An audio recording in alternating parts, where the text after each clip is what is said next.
Welcome, everyone. I am Kenlyn with the Evolving Sisters Network, and I am really excited to bring this special teacher, Clare Dash, to you today to talk about her course on transforming trauma.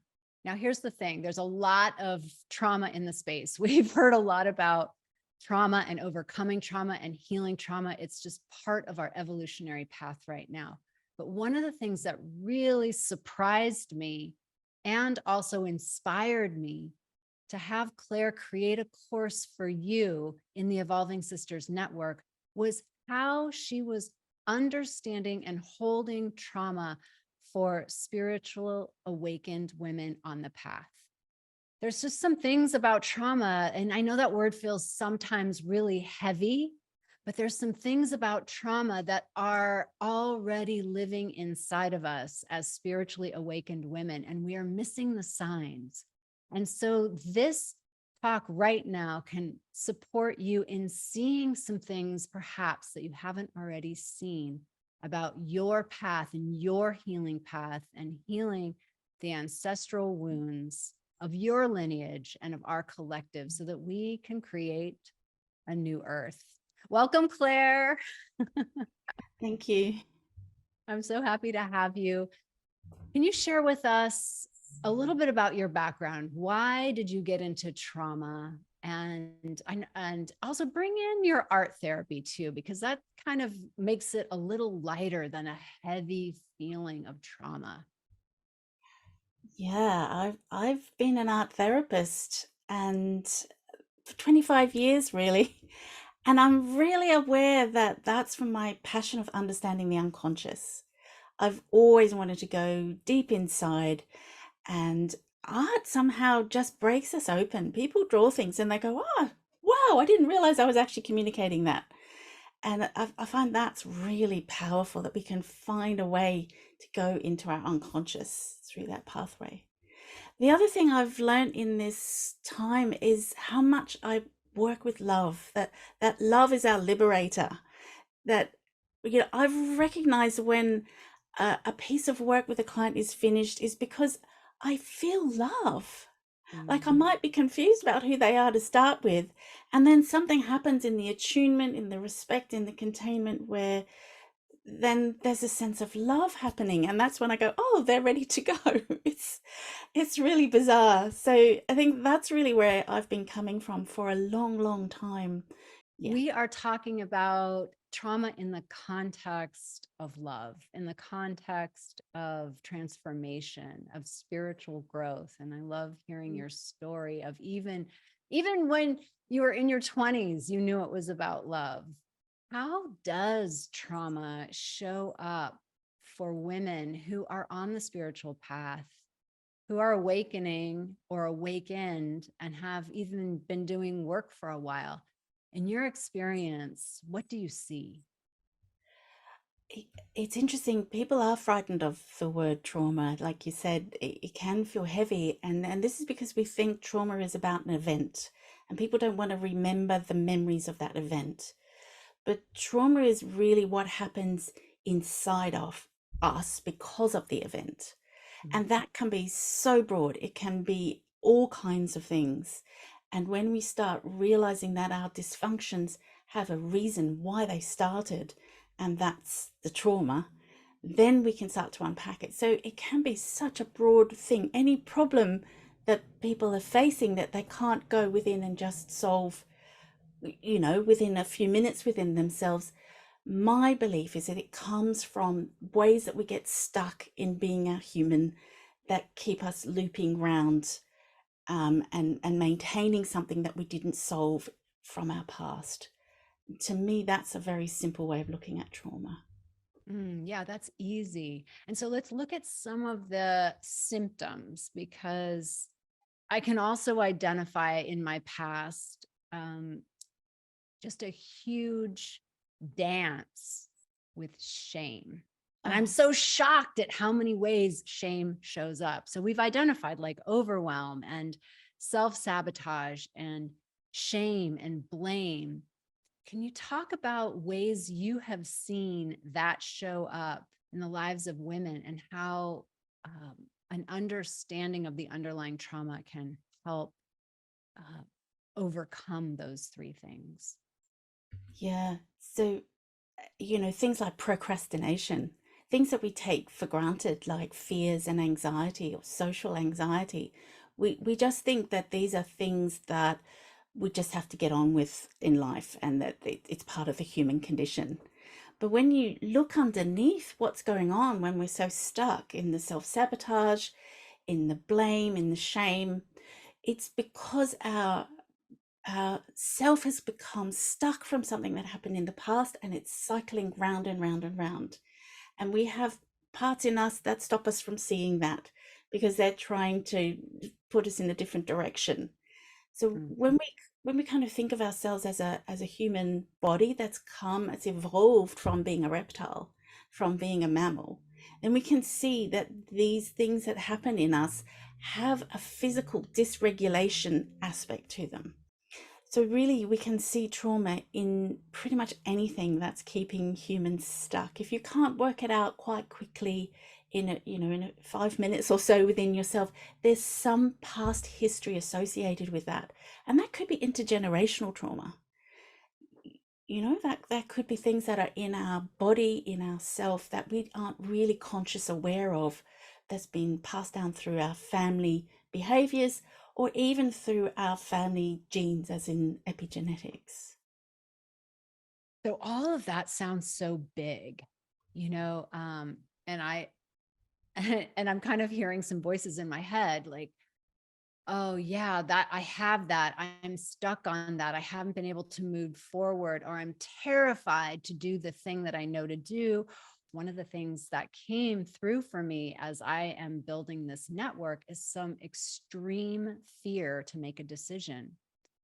And because of the work that you and I are doing together to create this course, I realized it was trauma and I wouldn't have known that. Mhm. And so when I did the process to face that fear, what I saw was exactly what you're explaining, is that there was a deep protector in me.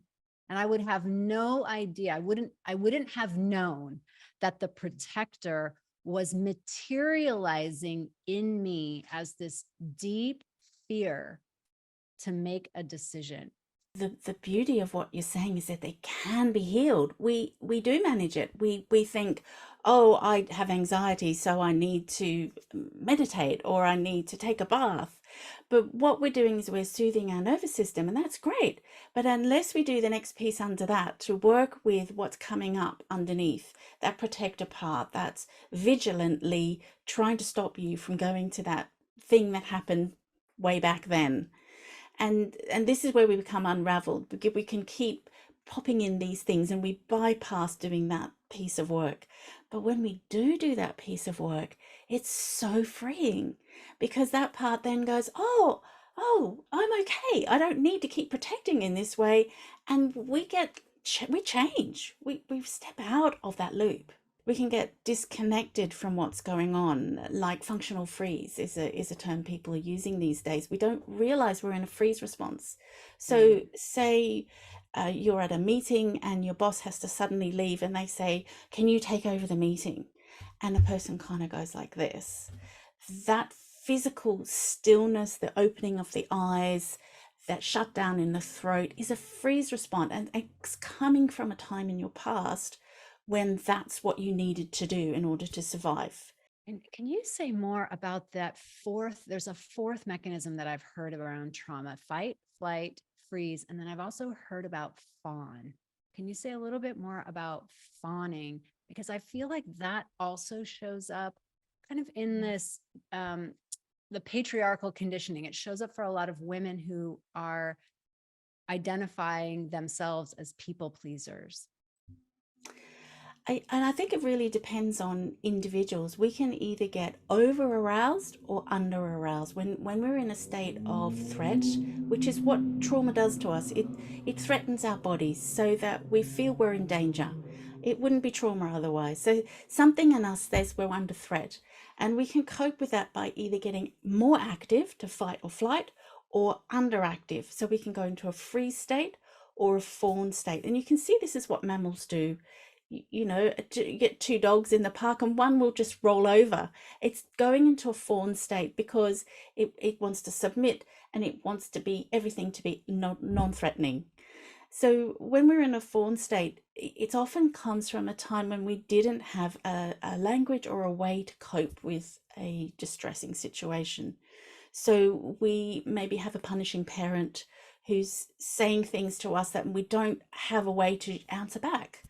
We're too young to be able to challenge our parent. We need them. And so we believe what they say. And, this is shaming as well. So, in order to cope with that, we take on a position where we submit and we agree with them. And it shuts down parts in us. And so, we're like a protector part learns how to fawn, how to be a good girl, how to be nice, how to predict everything so we can keep everything going well. And this protector part of us may be developed when we were 6 years old, but it stays there when we're 36 in that meeting at work when we said yes to taking home all that extra work because we couldn't look after our needs. Is this what shows up when women um, don't take care of themselves, but take care of everyone else? Utterly. Mm, And I think shame's in there as well, that not looking after ourselves is because there's something in us that doesn't feel that we deserve that. mm. So when we're acting out to look after everyone else, it keeps us maintained and looking good in society, and we can pretend and hide all these things. But underneath, we're overeating at night, we're binge watching TV and not getting enough sleep, we're not doing the exercise that we thought we wanted to. And so that reason that we're not doing that is because something in us is not valuing our full self. And then we probably compound the problem by making ourselves wrong, Yes, guilting ourselves, on top of that, yes. hating ourselves, or Yeah. making excuses why we can't do it. So disempowering ourselves. Or we can get into blame where we're feeling that shame or that guilt, but we put it onto someone else Yeah, it's so in order to avoid complex and intricate. it. Absolutely. Oh, I love this conversation because I feel like it's really apropos as we are awakening and claiming our voice, claiming our power, claiming our leadership. It's going like I'm experiencing, we necessarily have to look at all these shadow parts that are unintegrated with our mature higher self. And we get to do the beautiful work of meeting it and self-soothing. And I know you have a practice that um, helps us do this. Can you take us through that for a couple minutes? And then we'll talk about the ways that people can take a next step. Okay, well, I wanted just to share something that's very simple, just a quick tip that you can take away today. If you're in a situation where you feel maybe something's erupting inside you, maybe it's trauma, you don't understand it, there's lots of different thoughts or perspectives going on, there's some inner conflict. One way to really help soothe that is to imagine that what's happening is happening to a child, and perhaps even a child maybe not a family member, like a neighbor's child. So imagine that those thoughts that you're having in your head are what's happening inside your neighbor's child. And that gives you a distance, an ability to have some perspective where you can go, oh, how awful for them. And the self compassion in yourself is bursting forth. Because when we create that distance, we can start to see it from another perspective. That we get so hot on ourselves and so quick to challenge and defeat ourselves. But when we see that in a child, that's really probably what's happening in ourselves.